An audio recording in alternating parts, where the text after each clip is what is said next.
আসসালামু আলাইকুম। দেখতে পাচ্ছেন এগুলো আমার হচ্ছে হাইব্রিড জিন কলার একটি বাগান।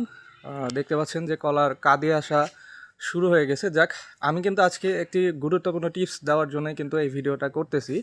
সো এই ধরনের গাছগুলো কিন্তু খুবই বড় হয়ে যায় এবং এটা কিন্তু যখন কলার এরকম অনেক বড় বড় কিন্তু কাঁদি পড়ে। সো এই গাছগুলো কিন্তু মাঝখান থেকে হচ্ছে ভেঙে যাওয়ার একটা সম্ভাবনা থাকে। যাক, যখন আপনার গাছে এরকম কাঁদি চলে আসবে তখন এই যে দেখেন আমরা কিন্তু বাঁশের খুঁটি দিয়ে ঠেস দিয়ে দিয়েছি, একদম কাঁদির সাথে ঠেস দিয়ে দিয়েছি যাতে কলার কাঁদির ওজনে গাছটা ভেঙে না পড়ে।